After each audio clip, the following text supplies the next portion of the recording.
Hello friends, welcome to my YouTube channel easiest solution. Friends, इस video में आज हम देखने वाले हैं classic waterfall model.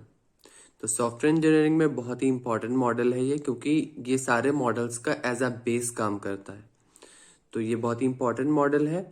And waterfall model two types के होते हैं। एक होता है क्लासिक वाटरफॉल और एक होता है iterative waterfall. Classic waterfall basic waterfall model है, और जब हम वाटरफॉल मॉडल में यानी क्लासिक वाटरफॉल मॉडल में फीडबैक का कॉन्सेप्ट जोड़ देते हैं, क्योंकि क्लासिक वाटरफॉल में कोई फीडबैक का कॉन्सेप्ट नहीं है। तो जब हम फीडबैक का कॉन्सेप्ट जोड़ देते हैं तो उस मॉडल को हम बोलते हैं इटरेटिव वाटरफॉल मॉडल, जो कि हम आने वाले वीडियोस में देखेंगे। तो अभी हम डिस्कस करने वाले हैं क्लासिक वाटरफॉल मॉडल। तो वाटरफॉल, जैसा कि हमको नाम से पता लग रहा है कि वाटर जब फॉल होता है तो ऊपर से नीचे की तरफ आता है। ठीक उसी तरह इसमें जो फेजेस हैं वो ऊपर से नीचे की तरफ आते हैं, और अगर किसी भी फेज में इशू आ रहा है तो हम वापस वाले फेज में नहीं जा सकते, हमें नीचे ही वाले फेज में जाना है। तो ये इसमें बहुत ही बड़ी प्रॉब्लम होती है कि एक अगर फेज में अगर हम आ गए हैं तो उसके हम पीछे फेज में फिर नहीं जा सकते। मान लीजिए डिजाइन में कुछ इशू है और बाय चांस कोडिंग वाले फेज में हम आ चुके हैं और डिजाइन में कुछ इशू आया, तो हम वापस डिजाइन वाले फेज में जाकर उसको सही नहीं कर सकते। अब हमें या तो अपना प्रोजेक्ट फिर से स्टार्ट करना पड़ेगा या तो इस प्रोजेक्ट को स्टॉप करना पड़ेगा। इसमें कोई भी कॉन्सेप्ट पीछे जाने का नहीं था, इसीलिए इसमें मॉडिफिकेशन करके हमने इटरेटिव वाटरफॉल मॉडल बनाया, जो कि हम आगे देखेंगे। सो अभी हम डिस्कस करते हैं classic waterfall model. The classic waterfall model is a basic software development life cycle model. ये बहुत ही बेसिक मॉडल है, यानी इससे ही सॉफ्टवेयर इंजीनियरिंग में जितने भी मॉडल्स हैं उनकी शुरुआत होती है क्लासिक वाटरफॉल मॉडल से। It is very simple but idealistic. तो ये क्या है, बहुत ही ज्यादा सिंपल मॉडल है। Earlier this model was very popular but nowadays it is not used. तो पहले के टाइम पे ये मॉडल बहुत ही पॉपुलर हुआ था। जब 1970 में ये मॉडल पहली बार आया था तो बहुत ही ज्यादा यूज किया जाता था। बट अभी हमारे पास, क्योंकि टाइम काफी ज्यादा चेंज हुआ है, टेक्नोलॉजीज चेंज हुई हैं, तो उस हिसाब से अब ये मॉडल उतना यूजफुल नहीं रहा है। अब हम और मॉडल्स को यूज करने लगे हैं, लेकिन ये मॉडल बहुत ही ज्यादा इंपॉर्टेंट है because all the other SDLC models are based on the classical waterfall model. क्योंकि जो जितने भी अदर मॉडल्स हैं वो इस पे बेस्ड हैं, और या फिर ये सबका बेस है। सो अब हम इस मॉडल का डायग्राम देखते हैं। सबसे पहले फिजिबिलिटी स्टडी आता है। फिजिबिलिटी स्टडी में हम ये देखते हैं कि कोई भी जो सॉफ्टवेयर हमें बनाना है, जिस प्रोजेक्ट पे हमें काम करना है, वो कितना फिजिबल है। तो यहाँ पे हम ये देखते हैं कि जो भी सॉफ्टवेयर हमें डेवलप करना है वो टेक्निकली फिजिबल है, मतलब ऐसी टेक्नोलॉजीज हमारे पास होनी चाहिए जिनके थ्रू हम उस सॉफ्टवेयर पे, उस प्रोजेक्ट पे काम कर पाए। एंड सेकंड थिंग कि फाइनेंशियली फिजिबल भी होना चाहिए, कि ऐसा ना हो कि बहुत ज्यादा हमें कॉस्ट की, बहुत ज्यादा इन्वेस्टमेंट की रिक्वायरमेंट हो, हमारा जो बजट है उस बजट में वो पॉसिबल ना हो पाए। तो हमें यहाँ पे फाइनेंशियल एंड टेक्निकल दोनों चीजों को ध्यान में रखते हुए फिजिबिलिटी स्टडी करनी होती है। जिन रिक्वायरमेंट पे सॉफ्टवेयर को डेवलप करना है वो कितने ज्यादा फिजिबल है। Second thing, requirement analysis and gathering. यहाँ पे हम क्या करते हैं, रिक्वायरमेंट गैदर करके उनको एनालाइज करते हैं। रिक्वायरमेंट को एनालाइज करने के बाद हम SRS document, software requirement specification का डॉक्यूमेंट प्रिपेयर करते हैं। ये डॉक्यूमेंट एज अ कॉन्ट्रैक्ट होता है एक सॉफ्टवेयर डेवलपमेंट कंपनी और क्लाइंट के बीच में। यानी हम इसलिए इस डॉक्यूमेंट को प्रिपेयर करते हैं ताकि कल को क्लाइंट आके ये ना बोले कि हमने, ये तो रिक्वायरमेंट थी नहीं मेरी, मैंने तो ऐसा बोला ही नहीं था। तो इसीलिए हम क्या करते हैं, इस चीज को डॉक्यूमेंट में करके रखते हैं, रिक्वायरमेंट्स को डॉक्यूमेंट करके रखते हैं, ताकि हमारे और क्लाइंट के बीच में ये एज अ कॉन्ट्रैक्ट काम कर सके। फिर बेस्ड ऑन द रिक्वायरमेंट्स हम क्या करते हैं, डिजाइन तैयार करते हैं कि हमारा सॉफ्टवेयर का एक बेसिक आर्किटेक्चर, बेसिक लेआउट तैयार करते हैं, ताकि हम अपने कोडिंग के फेस पे मूव कर सके। फिर जब डिजाइन तैयार हो जाती है तो हम उसको कोडिंग उसकी करना शुरू करते हैं, और कोडिंग करने के बाद हम उसकी यूनिट टेस्टिंग भी करते हैं। हर मॉड्यूल को हम क्या करते हैं, अलग अलग टेस्ट करते हैं। फिर आता है इंटीग्रेशन एंड सिस्टम टेस्टिंग। फिर जो अलग अलग मॉड्यूल्स थे उन सबको हम क्या करते हैं, इंटीग्रेट कर देते हैं। इंटीग्रेट का मतलब होता है सारे मॉड्यूल्स को जोड़ देना, और जोड़ के बन जाता है हमारा सॉफ्टवेयर। और फिर हम क्या करते हैं, सिस्टम टेस्टिंग, यानी उस पूरे सिस्टम को, उस पूरे सॉफ्टवेयर को हम टेस्ट करते हैं। टेस्ट करने के बाद हम क्या करते हैं, यूजर को डिलीवर कर देते हैं, और अगर उसमें बग्स आते हैं, इश्यूज आते हैं, तो उसको हम क्या करते हैं, मेंटेन करते हैं मेंटेनेंस फेज में। तो मोस्ट जो वर्क होता है, 60% of the work maintenance phase में होता है, क्योंकि इसमें क्लाइंट के बहुत ज्यादा सारे फीडबैक्स रहते हैं, बहुत सारे इश्यूज वो रिपोर्ट कर सकता है। तो सबसे ज्यादा काम इसी फेज में माना जाता है। सॉफ्टवेयर डेवलपमेंट का 60% वर्क हम करते हैं मेंटेनेंस फेज में। तो आइए इनको वन बाय वन हम फिर से डिस्कस कर लेते हैं with theory. First is feasibility study. The main goal of this phase is to determine whether it would be financially and technically feasible to develop the software. तो जैसे कि मैंने आपको बताया, हमारे पास ऐसी टेक्नोलॉजीज अवेलेबल होनी चाहिए और वो टेक्निकली फिजिबल होना चाहिए, मतलब कुछ ऐसा काम ना हो जो टेक्निकली पॉसिबल ही ना हो। सेकेंड थिंग, फाइनेंशियली भी फिजिबल होना चाहिए, क्योंकि हमारा जो बजट है उसके अंदर वो सॉफ्टवेयर हम डेवलप कर पाए। Second is requirement analysis and specification.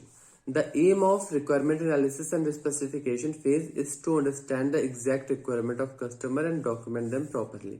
तो इस फेज का मेन मोटिव ये है कि कस्टमर के रिक्वायरमेंट को अच्छे से समझ पाए और हम उसको डॉक्यूमेंट कर पाए। इस फेज का मेन पर्पज यही है। तो इसमें इस फेज को दो पार्ट में डिवाइड करते हैं हम। First is requirement gathering and analysis. तो इस फेज में रिक्वायरमेंट एनालिसिस एंड स्पेसिफिकेशन के दो पार्ट हैं। First is requirement gathering and analysis. Firstly, all the requirement regarding the software are gathered from the customer and then gather requirements are analysed. तो यहाँ पे हम क्या करते हैं, सारे रिक्वायरमेंट को गैदर करते हैं। गैदर करने के बाद हम क्या करते हैं, एनालाइज करते हैं। फिर इसका सेकंड पार्ट है रिक्वायरमेंट स्पेसिफिकेशन। तो जो भी रिक्वायरमेंट हमने एनालाइज करी है, these analysed requirements are document in a software requirement specification document. तो इसमें सॉफ्टवेयर रिक्वायरमेंट स्पेसिफिकेशन डॉक्यूमेंट हम प्रिपेयर करते हैं, जिसे हम कहते हैं SRS document. SRS document serves as a contract between the development team and customer. So ये जो एसआरएस डॉक्यूमेंट है, ये एज अ कॉन्ट्रैक्ट काम करता है between the development team and customers. Next phase is design. तो अभी हमने रिक्वायरमेंट अपनी पूरी प्रिपेयर कर ली, डॉक्यूमेंट प्रिपेयर कर लिया। अब हम क्या करेंगे, डिजाइन करेंगे सॉफ्टवेयर का, कि बेसिक लेआउट तैयार करेंगे सॉफ्टवेयर का, ताकि हम फर्दर कोडिंग उसकी कर सके। तो यहाँ पे बेसिकली लेआउट तैयार करें ताकि हम उसकी कोडिंग कर सके। तो डिजाइन जब तैयार हो जाती है तो हम मूव करते हैं कोडिंग फेज में, कोडिंग एंड यूनिट टेस्टिंग। तो हम एक एक मॉड्यूल को क्या करते हैं, कोड करते हैं, उसकी कोडिंग करते हैं और उसको सेपरेटली टेस्ट करते हैं, अलग अलग टेस्ट करते हैं। जैसे मान लीजिए 10 मॉड्यूल्स हैं, तो 10 मॉड्यूल्स को डेवलप किया गया और वन बाय वन सारे मॉड्यूल्स को टेस्ट किया गया।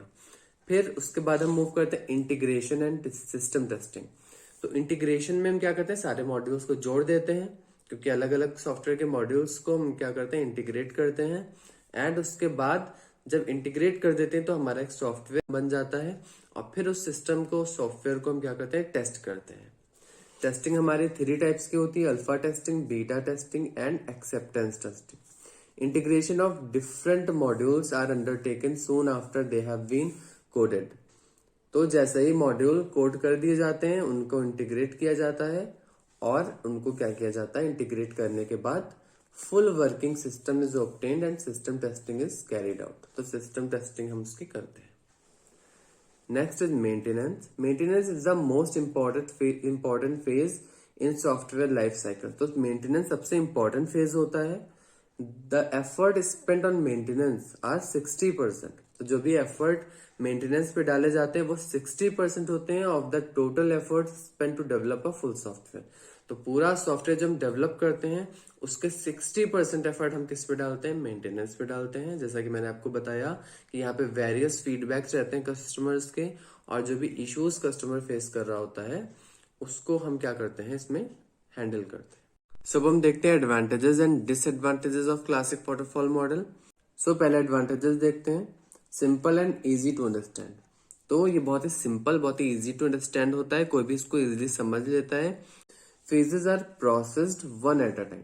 तो इसमें जो भी फेजेस होते हैं उसको one at a time process किया जाता है, मतलब एक फेज जब पूरी तरह कंप्लीट हो जाएगा तभी हम दूसरे पे मूव करेंगे, और एक बार हम दूसरे पे मूव कर जाते हैं तो हम वापस पहले वाले फेज पे नहीं जा सकते। तो ये बहुत ही रिजिड होता है और इसमें एक टाइम पे एक ही फेस को हम कर सकते हैं, और ना ही हम आगे फेस पे जा सकते हैं ना ही हम पीछे फेस पे जा सकते हैं, अनटिल एंड अनलेस जो हम करंट फेज में है उसको हम कंप्लीट कर लें। Each stage is clearly defined, तो हर स्टेज में क्लियरली डिफाइंड होती है, यानी क्या क्या काम करना है, सारे एक्शन सारे टास्क डिफाइंड होते हैं, तो बस हमें उस फेज में उस वर्क को परफॉर्म करना होता है। Processes, actions and results are very well document, तो इसमें जो भी प्रोसेसेस हैं, जो भी एक्शंस हमको लेने हैं और जो भी रिजल्ट्स आते हैं उनके, तो उसको क्या किया जाता है, वेरी वेल डॉक्यूमेंट किया जाता है, हर चीज को डॉक्यूमेंट करके रखा जाता है। डिसएडवांटेजेस क्या है इसके, नो फीडबैक पाथ, अब इसमें कोई फीडबैक नहीं रहता है, मतलब ऐसा नहीं है कि कस्टमर के पास जाएगा, कस्टमर कुछ इश्यूज बताएगा और फिर उस इश्यूज को हम क्या करेंगे, हैंडल करेंगे। तो जब तक कंप्लीट सॉफ्टवेयर डेवलप नहीं हो जाता तब तक हम कस्टमर से फीडबैक नहीं ले सकते। कस्टमर को कंप्लीट सॉफ्टवेयर जब हम दे देंगे उसके बाद ही हम कस्टमर से फीडबैक ले सकते हैं, बीच में कोई भी फीडबैक एंटरटेन नहीं किया जाएगा। Difficult to accommodate change request, अब मान लीजिए सॉफ्टवेयर डेवलपमेंट चल रहा है, बीच में कस्टमर आता है और कहता है ये जो रिक्वायरमेंट आपको दी थी मैं इसमें कुछ चेंज करना चाहता हूँ, तो ये इसमें पॉसिबल नहीं है बिल्कुल भी, इसमें रिक्वायरमेंट को हम चेंज नहीं कर सकते। एक बार जो रिक्वायरमेंट डॉक्यूमेंट प्रिपेयर हो गया उसी के हिसाब से सॉफ्टवेयर डेवलप होगा। नो ओवरलैपिंग ऑफ फेजेस, तो इसमें फेजेस को हम ओवरलैप नहीं कर सकते, जैसा कि मैंने आपको बताया था कि अगर टेस्टिंग फेज में आपको लगता है कि डिजाइनिंग में थोड़ा इशू है तो आप वापस डिजाइनिंग फेज में नहीं जा सकते। नो पैरेललिज्म, तो इसमें पैरेललिज्म नहीं होता। मान लीजिए डिजाइन टीम ने डिजाइनिंग तैयार कर दी और टेस्टिंग और कोडिंग टीम को दे दिया, अब कोडिंग टीम ने तो कोडिंग स्टार्ट कर दी लेकिन अब डिजाइनिंग टीम क्या है, बैठी हुई है, पैरेलली सब वर्क नहीं कर सकते। इसमें एक का काम खत्म होगा तभी दूसरे का काम शुरू होगा, तो उसमें एक का अगर काम कर रहा होता है तो बाकी सब बैठे रहते हैं, क्योंकि एक का काम जब खत्म होगा तभी दूसरा काम शुरू कर सकता है। So that was all about classic waterfall model. अगर आपको वीडियो पसंद आया उसे लाइक करिए, हमारे चैनल को सब्सक्राइब करिए और ज्यादा से ज्यादा शेयर करिए। Thank you.